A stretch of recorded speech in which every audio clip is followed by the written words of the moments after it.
All right, guys, we are doing your Reader's Notebook pages, and we're starting with page 139, and then we're going to do 140 and 141. Again, we're doing contractions. You have to break apart your spelling words based on the words that are inside of the contraction. So, like with not, the words that have not in them will go in this column, words with is, and words with have. So words with am, with will, and are. So let's go through this one at a time. We're going to start with number one, which is I'm. And I'm is I am. So it will go down here with the ones with am. Don't is do not, and they've already done that one for us. Isn't is not. So it goes in this column as well.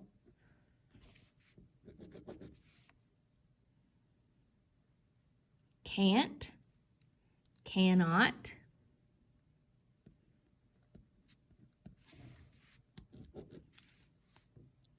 Will is we will. So we come down here and write will. It's, where would this go? That's right, it would go under is. Okay, go ahead and fill in the rest. These review words, don't worry about those because those are not contractions. You're not going to add those. I guess they just put it on there just to trick you. Now down at the bottom, you're going to add 3 contractions that you know to any of the lists. So to any one of these lists, or you can just write them down here. Let's see. We've got you have, isn't, it's, let me think. Oh, doesn't? We could add that one. Doesn't.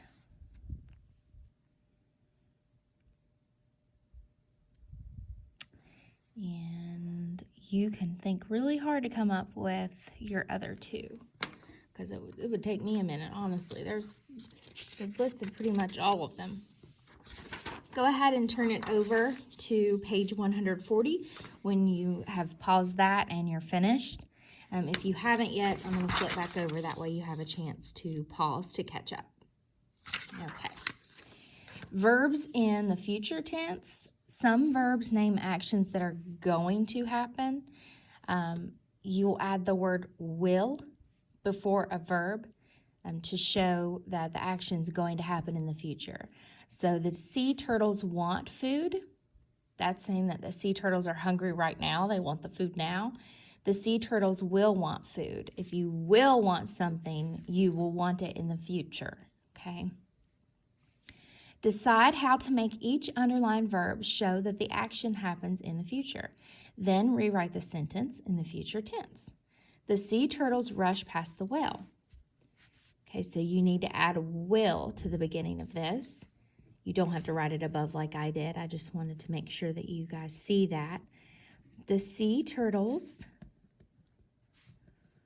will rush past the well. And if you run out of room, you can come and write down at the bottom there because I almost ran out of room and I write small. Number 2 says, the waves wash over the beach. In order to make it a present or a future tense verb, something that will happen, we have to add the word will. The waves will wash over the beach.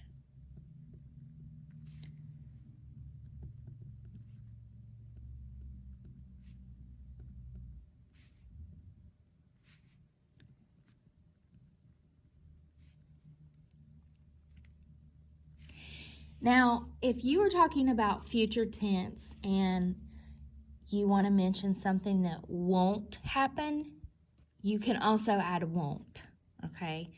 So, like maybe it's going to be low tide, you would say the waves won't wash over the beach, or will not.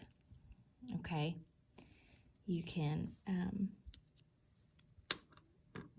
verbs in the future, you don't always use will. It just has, will is a future word that something is going to happen, for sure. Okay? So go ahead and pause and finish 3 and 4. When you're finished with that, turn to page 141.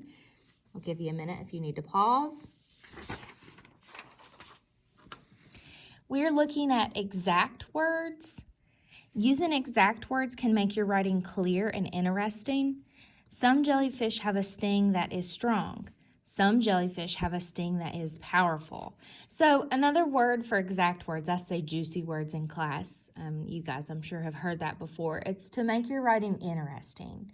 So instead of using the word big, you would use huge or gigantic or enormous. They just sound better. They add a little more feeling to your sentences.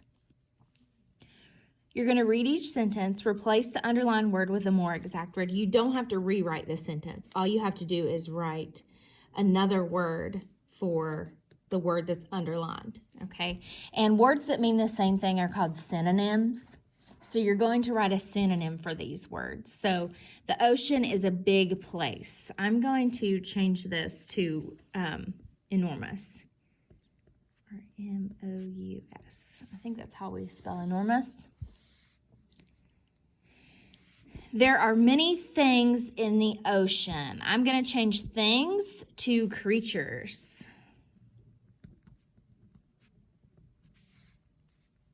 Okay. So then I want you to go ahead and think of your juicy words or your synonyms for numbers 3, 4, and 5, and then you will be finished with your Reader's Notebook pages for the day. And you guys can make sure that you're clicking in the Jellies room and watching all of the videos, like the ones dealing with the contractions and things like that.